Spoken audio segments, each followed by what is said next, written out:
រៀនធ្វើចិត្តឲ្យត្រជាក់មានពេលទំនេរសូមច្បាប់ពីចិត្តអ្នកបាន3នាទីកុំឲ្យវាគិតរឿងផ្សេង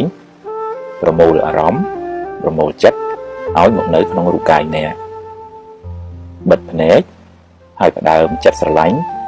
ផ្ដល់ភាពត្រជាក់រជុំដល់ខ្លួនអ្នកថាសូមឲ្យខ្ញុំបានសុខរួចផុតពីទុក្ខសូមឲ្យខ្ញុំបានសុខរួចផុតពីទុក្ខនឹកដល់ពាក្យនេះរឿយត្រឡប់ទៅត្រឡប់មកសូមឲ្យខ្ញុំបានសុខរួចផុតពីទុក្ខសូមឲ្យខ្ញុំបានសុខរួចផុតពីទុក្ខទម្លាប់ផ្សាយទឹកចិត្តល្អបង្កើនចិត្តស្រឡាញ់ដល់ខ្លួនអ្នកតាំងពីក្បាលរហូតដល់ចុងជើងធ្វើចិត្តអ្នកឲ្យសប្បាយឲ្យរីករាយញញឹមផ្ដល់សេចក្តីស្រឡាញ់ដល់ខ្លួនអ្នកសូមឲ្យខ្ញុំបានសុខរួចផុតពីទុក្ខសូមឲ្យខ្ញុំបានសុខរួចផុតពីទុក្ខបើចិត្តអ្នកហោះហើររវើរវាយទៅទីណាទាញត្រឡប់វាមកវិញមិននឹកដល់ពាក្យនេះរឿយសូមឲ្យខ្ញុំបានសុខរួចផុតពីទុក្ខសូមឲ្យខ្ញុំបានសុខរួចផុតពីទុក្ខធ្វើយ៉ាងនេះបាន3នាទីចិត្តអ្នកនឹងបានត្រជាក់បន្តិចមិនខាន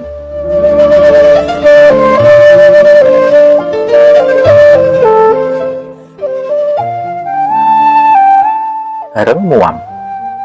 ជីវិតមនុស្សម្នាក់មានរឿងច្រើនណាស់ហើយរឿងខ្លះធ្ងន់ធ្ងរពេករហូតអាចធ្វើឲ្យអ្នកស្ទើរតែលែងចង់រស់ទៀតក៏មានអ្នកណាក៏មានរឿងដែរអ្នកខ្លះមានបុណ្យច្រើនក៏មិនសូវជួបរឿងច្រើនទៅចំណែកឯអ្នកខ្លះសាងកម្មមិនសូវល្អច្រើនក៏ជួបតែរឿងអកុសលបន្តកន្ទុយគ្នាមិនចេះចាប់មិនចេះហើយជីវិតតែងជួបរឿងល្អខ្លះមិនល្អខ្លះជារឿងធម្មតាកុំកើតទុកពេកអីបើជួបរឿងល្អទទួលយកទៅតែកុំជួបពេកអីហើយបើជួបរឿងមិនល្អប្រឹងដោះស្រាយទៅ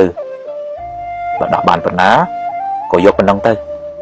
កុំមួម៉ៅក្តៅក្រហាយអីយើងគ្មានសមត្ថភាពទូលផែនដីម្នាក់ឯងបានទេត្រូវចេះរៀនសម្រាលទុកចេញពីខ្លួនឯងខ្លះទៅកុំបណ្តែតបណ្ដោយឲ្យរឿងរ៉ាវជិះជាន់អ្នកខ្លាំងពេករឿងមិនល្អជាផលនៃបាបចាស់រីឯភាពមួម៉ៅក្តៅក្រហាយជាបាបថ្មីដែលធ្វើឲ្យអ្នករឹងរឹតតែក្តៅក្រហាយរឹងរឹតតែកើតទុកបន្ថែមទ្រាំទៅថ្ងៃមិនចេះតែក្តៅរហូតទេគង់នឹងជ្រេទៅភ្លើងក៏មិនចេះតែឆេះរហូតដែរគង់តែនឹងរលត់ទៅយប់ក៏មិនចេះតែងងឹតរហូតដែរគង់តែមានថ្ងៃរះពេលព្រឹកឡើងជីវិតមិនចេះតែជួបរឿងអាក្រក់រហូតទេគង់តែមានការប្រសើរឡើងបើអ្នកមិនទាន់អស់សង្ឃឹមងើបឡើងតស៊ូឡើងវិញហើយសាងអនាគតជាថ្មី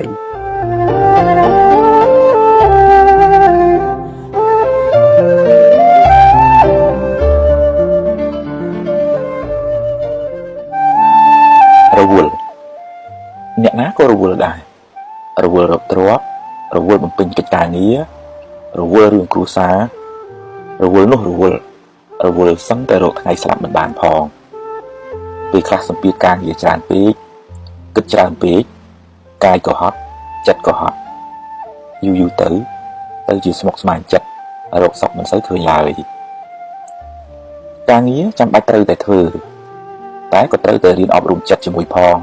ទើបមិនសូវមួម៉ៅរៀនដោះលែងខ្លួនអ្នកពីរឿងអតីតកាលកុំសូវរំលឹករំលើកវាពេកឲ្យវាហួសទៅចោះហើយក៏កុំសូវព្រួយបារម្ភនឹងរឿងដែលមិនទាន់កើតឡើងពេកអីរឿងណាត្រូវកើតដេកយំប៉ុណ្ណាក៏នៅតែកើតហើយអ្វីមិនចេះតែបានតាមចិត្តយើងរហូតទេកុំមួម៉ៅពេកជីវិតគឺអញ្ចឹងឯងហើយទម្លាប់កុំគិតរញ៉េរញ៉ៃពេកកុំគិតច្របូកច្របល់ក្នុងពេលតែមួយវាធ្វើឲ្យអ្នកវិលវល់ទម្លាប់គិតរឿងណាឲ្យប្រកបជាមួយនឹងរួចចាំគិតរឿងមួយទៀតហើយកុំតក់ក្រហល់ចង់បានភ្លាមដូចចិត្តមិនបានទេបានតែកើតទុករៀនអត់ធន់រៀនកាត់ខ្លះទៅរៀនព្រមទទួលស្គាល់ការពិតរៀន អត់ឱនឲ្យអ្នកដទៃរៀនញញឹមស្រស់ស្រាយរឹងប៉ឹងរៀនទ្រាំចំពោះការលំបាកអ្នកនឹងមិនសូវកាត់ទុកទេ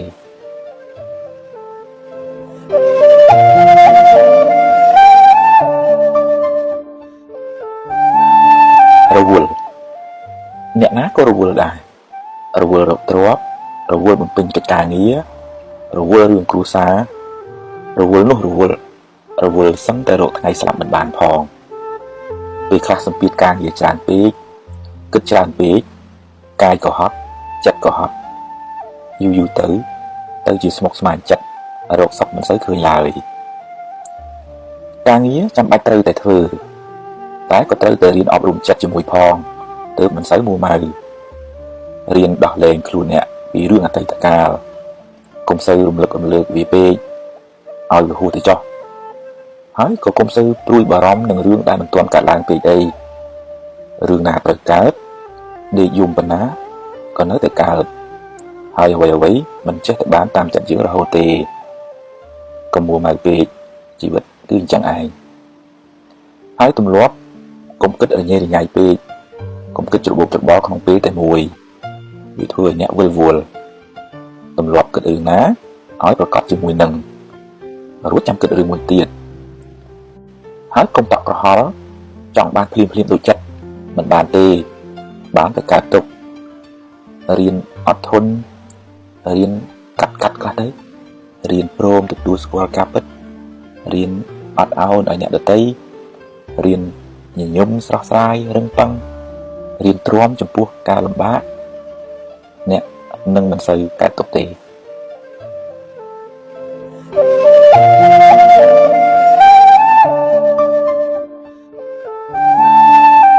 រក្សាមាត់អ្នកអាចជាអាវុធដ៏មុតស្រួចចាក់ធ្លាយពីត្រចៀកធ្លុះដល់បេះដូងគេគ្មានចិញ្ចៀមមួយដំណក់ទេតែធ្វើឲ្យគេឈឺចាប់អស់មួយជីវិតក៏ថាបានមាត់អ្នកក៏អាចជាឱសថទឹក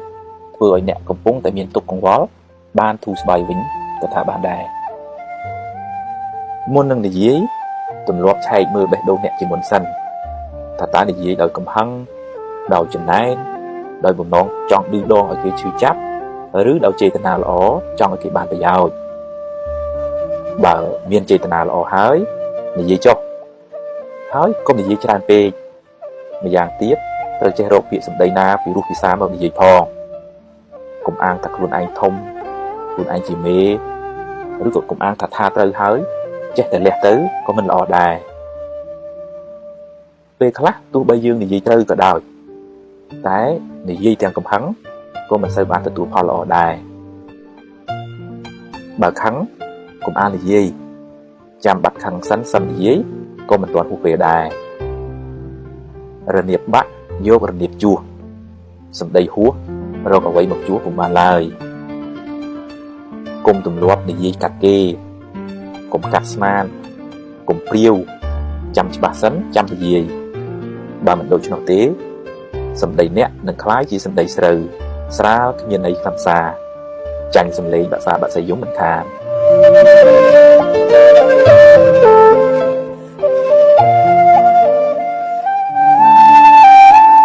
រក្សាចិត្ត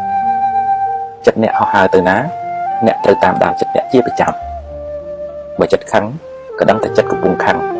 ហើយមិនថយលបឿនកំហឹងបន្តិចមកបើចិត្តចំណែនដឹងថាចិត្តកំពុងចំណែនហើយទាញវាចេះអបអរសាទរគេវិញបើស្ដាយក្រោយដឹងថាចិត្តកំពុងតែស្ដាយក្រោយហើយទាញវាត្រឡប់មកវិញប្រាប់ថារឿងហួសទៅហើយកុំស្ដាយអីបើចិត្តរីករាយចិត្តល្អចិត្តមេត្តាចិត្តបុណ្យក៏ដឹងថាចិត្តrấtល្អហើយព្យាយាមចម្រើនចិត្តប្រភេទនេះឲ្យបានច្រើនធ្វើជាប៉ូលីសតាមដានចិត្តអ្នកនាំឲ្យវាគិតរឿងត្រូវរឿងល្អទើបមិនសូវស្មុគស្មាញហើយមិនសូវមានទុក្ខកុំធ្វើជាជនរងគ្រោះឲ្យចិត្តធ្វើបាបអ្នកតាមចិត្តឡើយត្រូវបង្កើនស្មារតីធ្វើជាម្ចាស់ធ្វើជាអ្នកបញ្ជាចិត្តវិញ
មាត់គេត្រជាយើង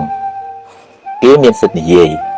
ហើយអ្នកមានសិទ្ធិស្ដាប់ឬមិនស្ដាប់គ្មានអ្នកណាបង្ខំអ្នកទេ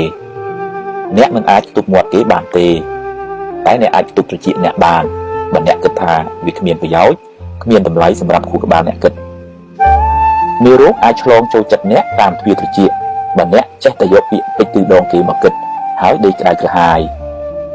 ពេលគេនិយាយស្ដាប់ចុះតែត្រូវពិចារណាបើវានាំឲ្យចម្រើនចំណេះដឹងនិងគុណធម៌ស្ដាប់ឲ្យច្រើនចុះតែបើជាពាក្យឌឺដងចង់ឲ្យអ្នកក្តៅក្រហាយទេកុំស្ដាប់អី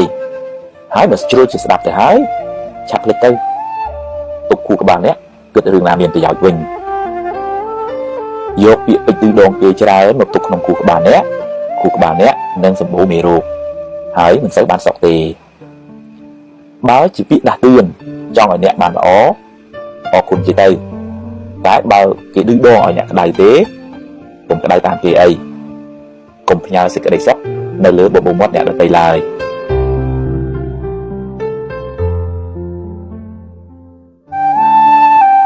មនុស្សមិនចេះខុសអ្នកខ្លះត្រូវរហូតខុសក៏ត្រូវក៏ត្រូវខ្លាចខ្លួនឯងអន់ខុសហើយខំនិយាយបន្លែបន្លប់យកទៅតែខ្លួនឯងពេលធ្វើខុសអន់មួយបិទបាំងកំហុសអន់មួយទៀតហើយបើខំនិយាយបន្លែបន្លប់យកត្រូវអន់ថែមមួយទៀតមនុស្សប្រភេទនេះខ្លាចជាមនុស្សអន់អាជីពអ្នកណាដែលថាមិនចេះខុសហើយគ្មានអីធ្ងន់ធ្ងរគ្រាន់តែសុំទោសគេហើយប្រឹងកែកំហុសនោះឡើងវិញទេព្រះពុទ្ធហៅមនុស្សប្រភេទនេះថាជាបណ្ឌិតទៀតផងព្រោះអាចអភិវឌ្ឍខ្លួនឯងឲ្យបានខ្ពង់ខ្ពស់ជាងមុនបើមុខអ្នកប្រឡាក់ធ្យូងហើយមានគេប្រាប់គ្មានអីត្រូវប្រកែកទេហើយត្រូវអរគុណគេផងយ៉ាងណាមិញការចេះទទួលកំហុសហើយកែប្រែកំហុសជាមាគ៌ាឆ្ពោះទៅរកការរីកចម្រើនក្នុងជីវិតដោយប្រច័ណ្ឌចាក់ចេញពីពពកដូច្នោះឯងគួរចងចាំថាមនុស្សអួតច្រើនជាមនុស្សអន់ខ្លាំង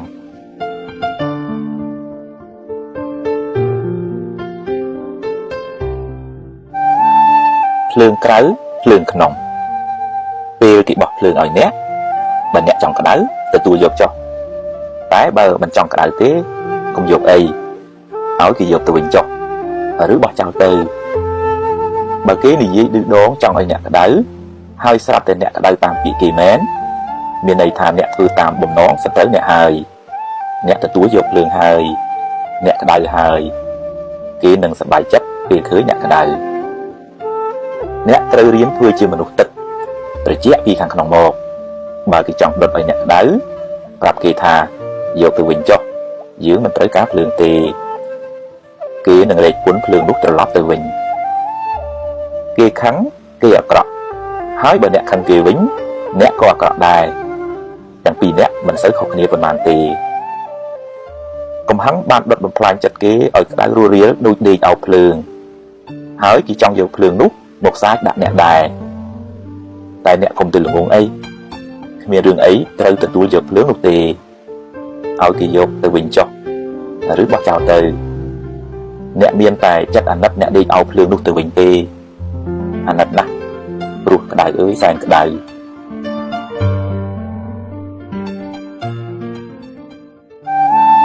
ភ្លើងក្រៅភ្លើងក្នុងពេលគេបោះភ្លើងឲ្យអ្នកបើអ្នកចង់ក្តៅទទួលយកចុះតែបើមិនចង់ក្តៅទេកុំយកអីឲ្យគេយកទៅវិញចុះឬបោះចោលទៅបើគេនិយាយឌឺដងចង់ឲ្យអ្នកក្តៅហើយស្រាប់តែអ្នកក្តៅតាមពាក្យគេមែនមានន័យថាអ្នកធ្វើតាមបំណងសត្រូវអ្នកហើយអ្នកទទួលយកភ្លើងហើយអ្នកក្តៅហើយគេ